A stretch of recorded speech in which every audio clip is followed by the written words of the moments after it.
अनर्थस्य मोचकः। अगर तुम्हारे में इतनी सामर्थ्य नहीं है कि तुम घर परिवार सब कुछ त्याग करके परम वीतराग होकर भगवान में चित्त जोड़कर जीवन को भगवदानंद में डुबो दिया, सबसे बड़ी बात है सप्तज हरिभज, ऐसी सबकी सामर्थ्य नहीं होती। कोई विशेष कृपा पात्र होता है, सब बंधन तोड़ाकर भाग पड़ता है भगवान की तरफ। फिर क्या करे? अगर वो वीतराग परमहंस नहीं बन सकता तो उसको भगवत प्राप्ति कैसे हो? तो बोले गृहम सर्वात्मना त्याज्यम तच्चेत युक्तम न शक्यते। यदि पूर्ण रूप से तुम त्यागी वैरागी बनकर भगवदानंद में नहीं डूब सकते हो तो कृष्णार्थम तत्प्रियुंजीत है।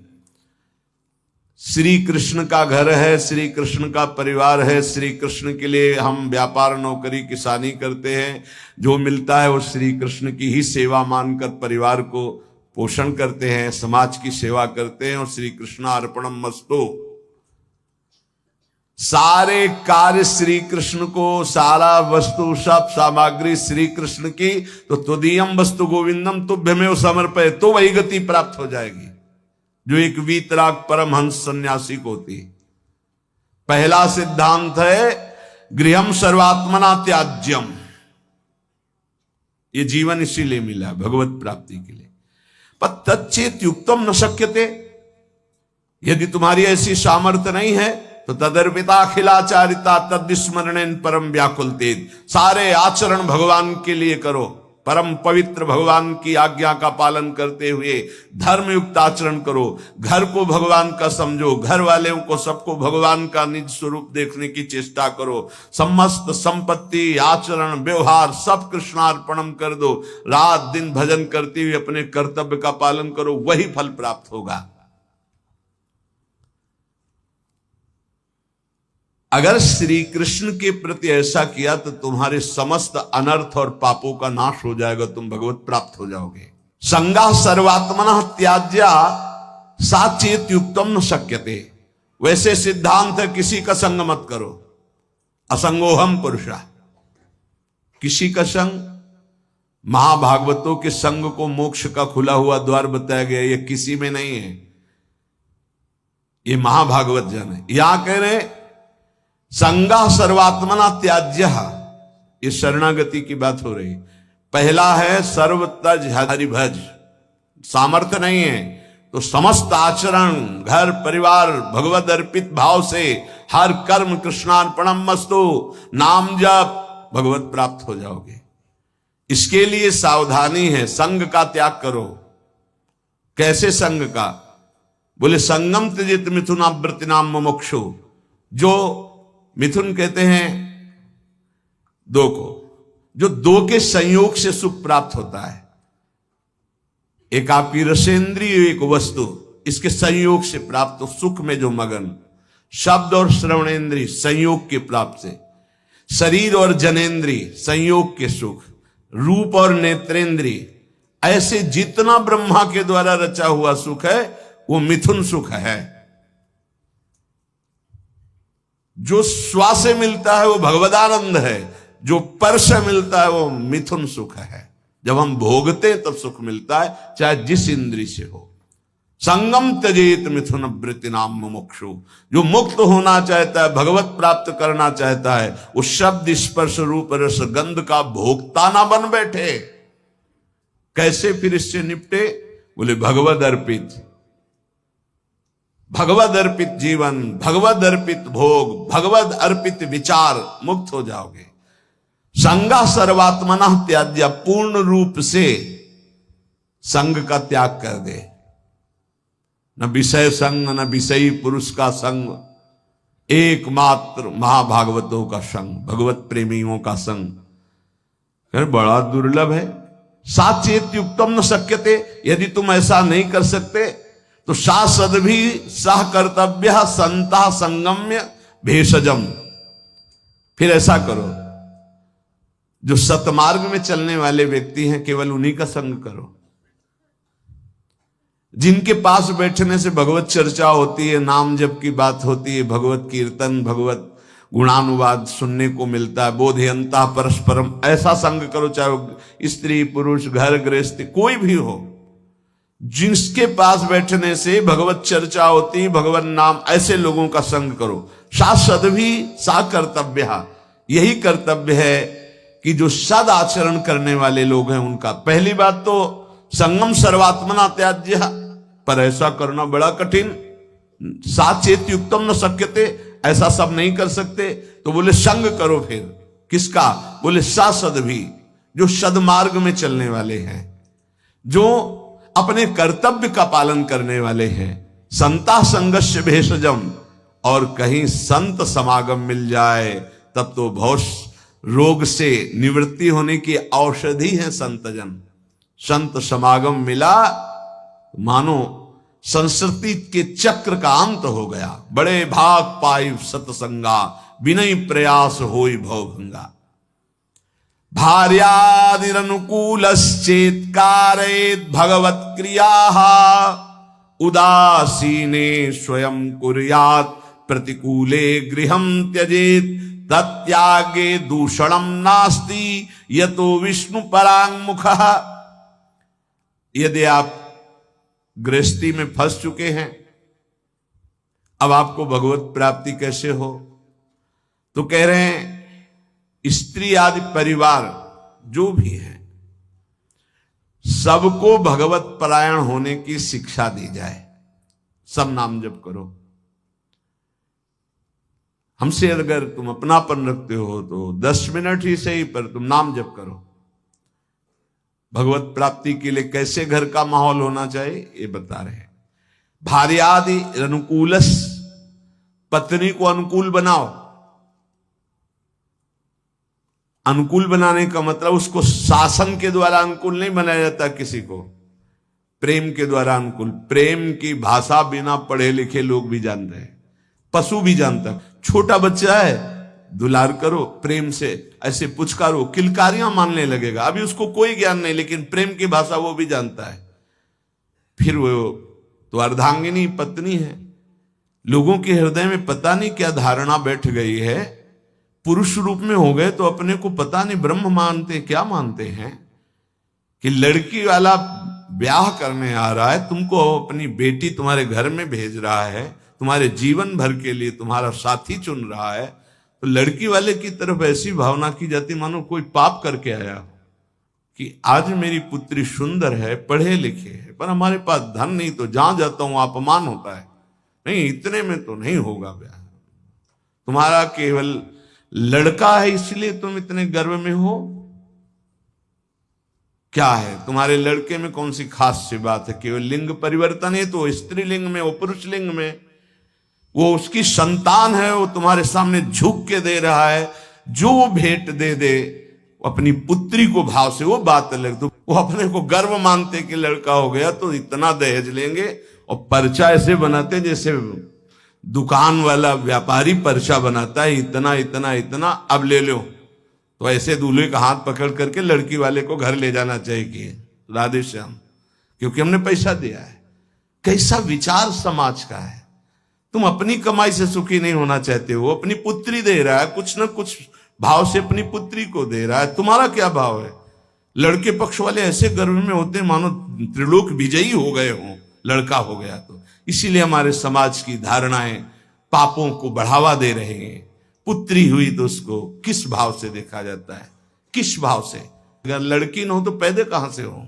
विचार कीजिए।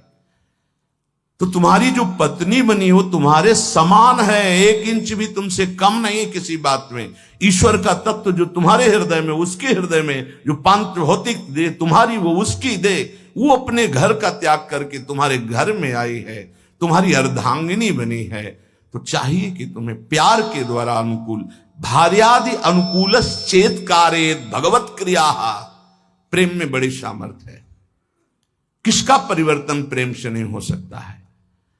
कभी समाज में अगर ये बात समझ में आ जाए कि ये दहेज लेना नरक जाने का कार्य है, बोले अमुक ने दहेज, उन्होंने मांगा नहीं था, स्वतः अपनी पुत्री के लिए दिया था। किसी को भी अगर हमारे व्यवहार में पुत्री के साथ बहुत सी सामग्री उत्साह के साथ देने का भाव तो उनके पास है और उन्होंने दिया अपनी पुत्री को। तो आपने मांगा तो नहीं, वर पक्ष ने मांगा तो नहीं, आज बेचा जाता है। कैसी समाज की दुर्व्यवस्था है, ना सत्संग सुनते हैं, ना शास्त्र समझते हैं। तो बच्चियों के प्रति कितना निकृष्ट भाव आ गया कि एक गरीब आदमी की यदि लड़की पैदा होती तो माथे पे हाथ रख करके सोचता है कि मेरा दुर्भाग्य, कोसते हैं कि तूने लड़की क्यों पैदा की। अरे अगर हमारी मां नहीं होती तो हम कहां से प्रकट हो जाते। वो मां है, वो दैवी शक्ति है जो प्रकट हुई है। कैसी बुद्धि भ्रष्ट होती चली जा रही लोगों की कि बेटी के शब्द से उनको एक असौभाग्य लगता है कि अरे बेटा थाली बजाओ, चाहे वो पादुका से मार के घर से बाहर कर दे, बुढ़ापे में बेटी ही काम आएगी। फिर चलो पापा हमारे यहां बूढ़े पिता के लिए बेटी तैयार है प्राण देने की। आज बेटियों के प्रति भाव यहां शास्त्र आज्ञा कर रहा है, भार्यानुकूलश्च, वो तुम्हारी अर्धांगिनी, तुम उसके साथ ऐसा कोई व्यवहार मत करो जो तुम्हारे को कभी अनुकूलता की वजह प्रतिकूलता में आ जाए। और आप ध्यान रखना, ब्रह्मा जी बहुत चतुर हैं।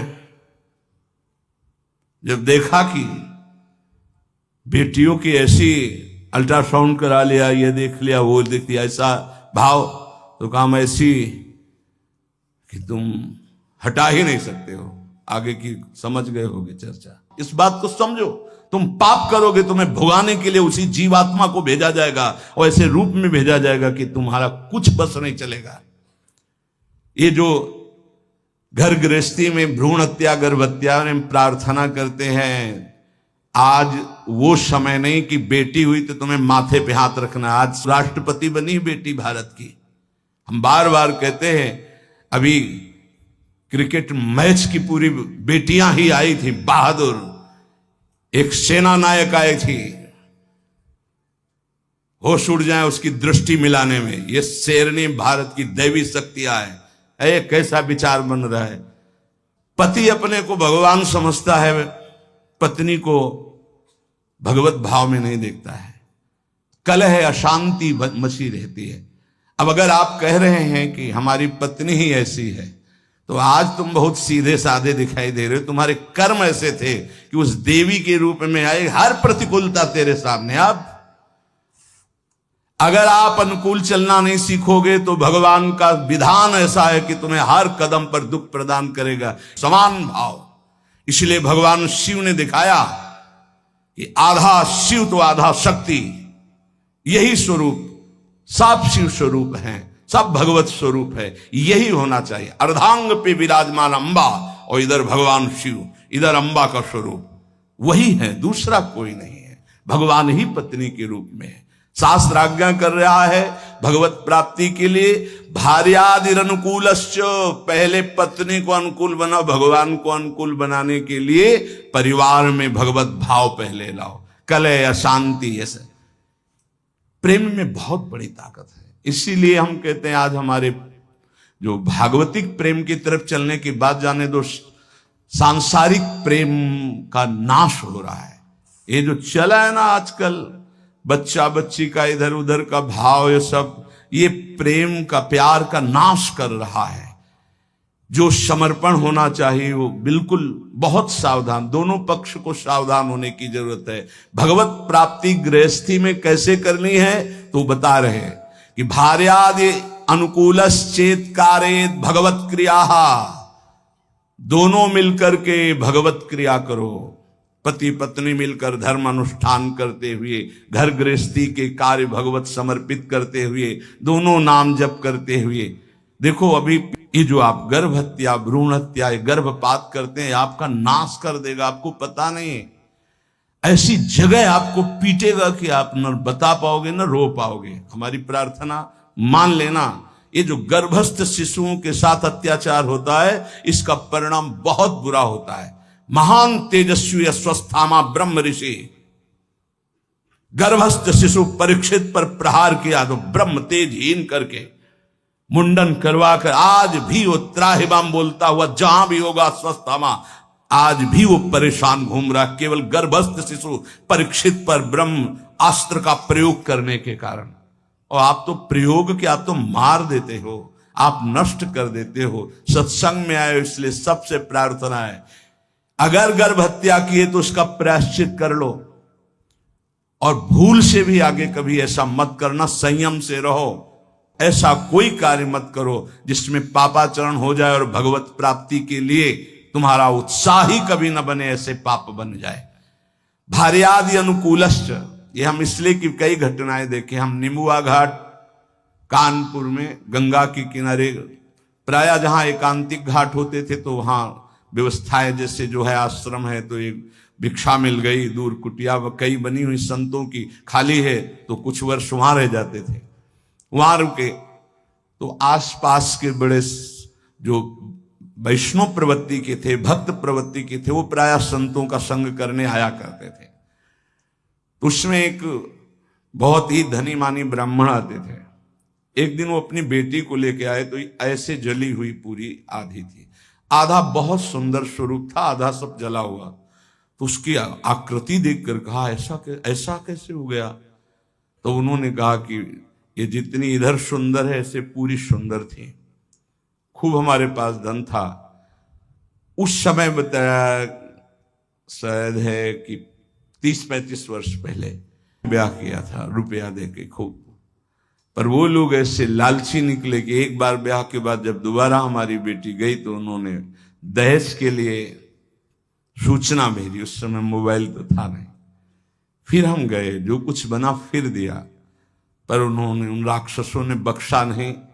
हमारी बेटी को चारपाई में बांधा, मिट्टी का तेल छिड़का और आग लगा दी।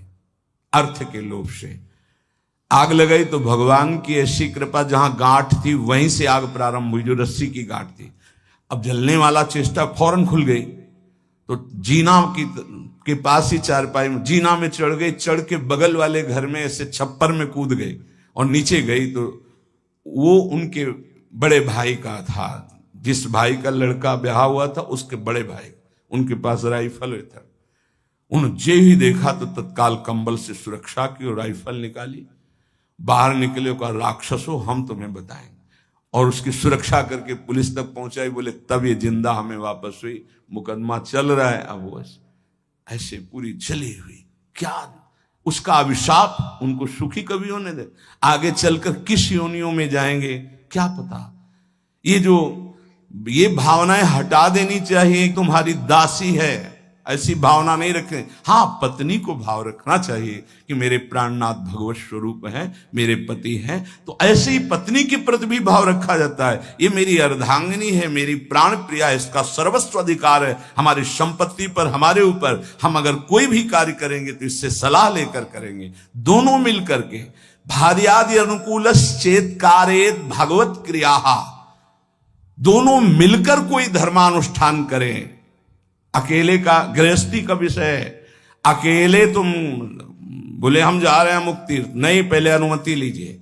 यहां तक कि महापुरुषों ने सन्यास भी लिया है तो पहले मनाया है, अनुमति ली है। जब उन्होंने अनुमति दे दी तब आगे की क्रिया हुई।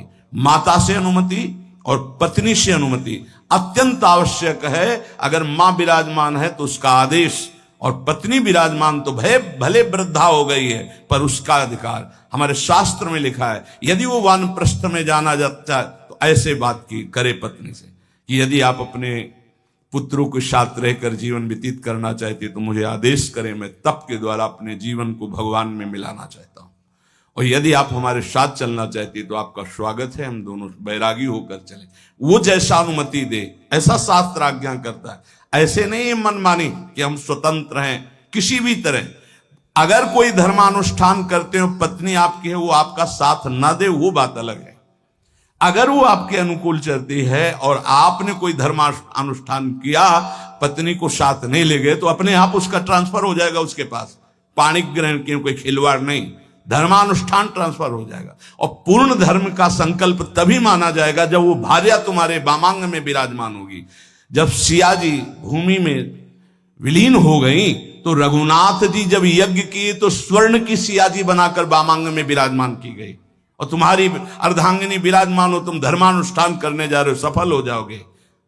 भार्यादि अनुकूलश्चेत कारेत भगवत क्रिया। गृहस्थी में हो तो तुम्हें पहले अपने परिवार को अनुकूल बनाना होगा, पत्नी को, माता पिता को, परिवार को भगवत स्वरूप मानते हुए अनुकूल उसको बनाओ, धर्म के द्वारा, भागवत भाव के द्वारा। उदासीने स्वयं कुर्यात् प्रतिकूले गृहम त्यजेत। यहां कह रहे हैं उनकी आज्ञा से सेवादि के द्वारा राजी करके फिर भजन की प्रवृत्ति बढ़ावे। पहले पति पत्नी को अनुकूल करे, परिवार को अनुकूल, जो भगवत प्राप्ति का रास्ता है। ऐसा नहीं जैसे एक दो लोग आए कि अब हम तो नहीं, दोनों राजी तो राजी, नहीं तो धर्म से चलो जैसी धर्म आज्ञा करती। पाणिग्रहण के समय ये श्रुतियां, ये शास्त्र जो साक्षी बनाए गए थे वो पति पत्नी के भाव से बनाए गए थे। वो तुम्हारी इच्छा नहीं, लेकिन उसकी भावना की पूर्ति के लिए आपको गृहस्थ धर्म स्वीकार करना चाहिए। अगर भगवत भाव के विरुद्ध और बहुत ही कुटिल स्वभाव है तो देखो यहां शास्त्र का क्या कह रहा है, एकदम विरुद्ध, धर्म विरुद्ध, भगवत भाव विरुद्ध, बिल्कुल कुटिल व्यवहार, तो फिर बात अलग है कि अब वो धर्म में साथ नहीं दे रही तो आप धर्म करो। फिर भी पाणिग्रहण किया तो धर्म का हिस्सा उसके समीप जाएगा, उसका कल्याण होगा। ऐसे कोई खिलवाड़ नहीं पाणिग्रहण करना। जो परांगमुख, भगवत परांगमुख, भगवत विमुख है, वो कोई भी हो, फिर तो जाके ये सिद्धांत तब लागू, जाके प्रिय न राम वैदेही तजिए ताहि कोटि वैरीशम जद्यप परम शनेहि। अनुकूलस्य संकल्पाः प्रतिकूल विसर्जनम रक्षस्यतीति विश्वासो भरतत्वे वर्णे यथा आत्मनैवेद्य कार्पण्ये षड्विधा शरणागते है। अब शरणागति का स्वरूप समझिए। प्रभु के अनुकूल सदैव चलना, इस शरणागति का संकल्प कर लेना चाहिए। जो गीता में, भागवत में जो गुरुजनों ने, संतों ने आदेश किया है वो प्रभु के अनुकूल है। श्री कृष्ण अनुकूलेन प्रतिकूलस्य विसर्जनम। भगवान के, गुरु के, संतों के वाक्यों के प्रतिकूल कभी न चलना। अनुकूलस्य संकल्पाः, ये जीवन भर के लिए संकल्प लिया जाए अपने लोग मिलकर कि प्राण चाहे चले जाएं, धर्म के विरुद्ध आचरण नहीं करेंगे। प्रतिकूलस्य विसर्जनम, प्रतिकूल आचरण कभी हम प्रभु के नहीं करेंगे, प्रतिकूल आचरण नहीं करेंगे। भूल न दें कुमारग पाऊं। और रक्षिस्तीति विश्वासो, मेरे भगवान मेरी रक्षा करेंगे, पक्का विश्वास बना लो। शरणागति की तरफ कदम बढ़ाने के लिए ये पक्का विश्वास बना लो, भगवान मेरी रक्षा। कई जगह ऐसी देखा है। एक जगह हम फूल चयन कर रहे थे प्रभु के लिए। अब चित्त वृत्ति प्रियाजू में फूलों को देख, ये फूल ऐसा, और कदम आगे बढ़ रहे थे और वो वाकूफ था, जैसे किसी ने हमको ऐसे रोक दिया। अचानक दृष्टि ऐसे रोका, जैसे मानो कोई धक्का मारो, तो एकदम ऐसे अगला कदम जो गिरने वाला था वो एक एक कदम पे प्रभु, एक एक कदम पे, पूरे जीवन की बात कह रहे, एक एक कदम पे प्रभु ने रक्षा की, प्रभु ने ही रक्षा की। तो रक्षिस्तीति विश्वासो, दृढ़ विश्वास करो, जिनकी तुम शरण में हो तुम्हारे को हर समय देख रहे, तुम्हारी रक्षा करेंगे। कभी अगर ऐसी घटना दिखाई दे कि भगवान ने भक्त की रक्षा नहीं की, तो पहली बात है कि बाहरी आडंबर है, भक्ति में विश्वास निष्ठा नहीं है। पहली बात मान लीजिए। बाहर से कभी कभी इतना लुभावना स्वरूप होता है कि हनुमान जी जैसे परम ज्ञानी भी लुभायमान हो जाते हैं।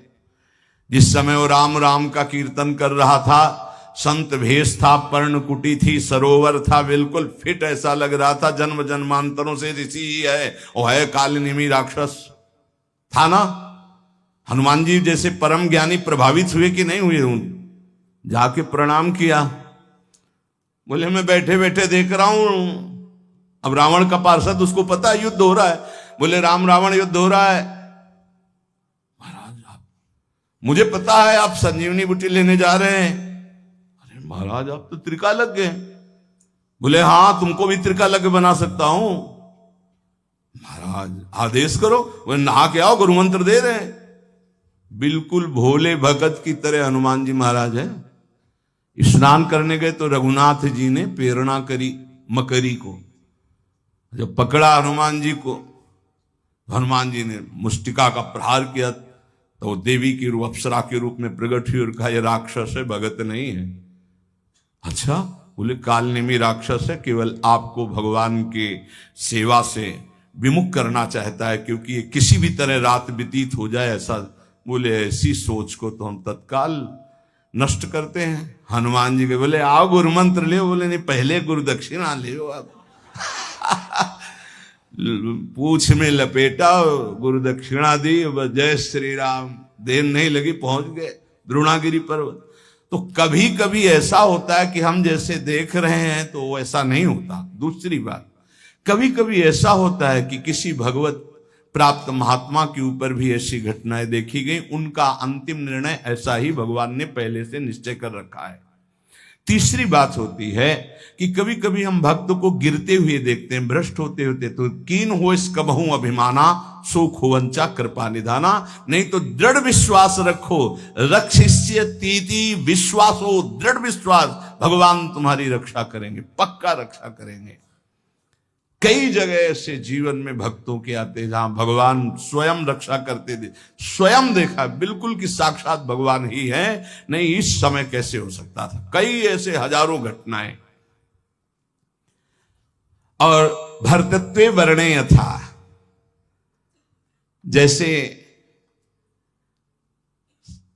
स्वामी सेवक को, जैसे अर्धांगिनी को धर्मज्ञ पति सदैव पोषण करता है, ऐसे उदाहरण कैसे बन सकता है भगवान के लिए।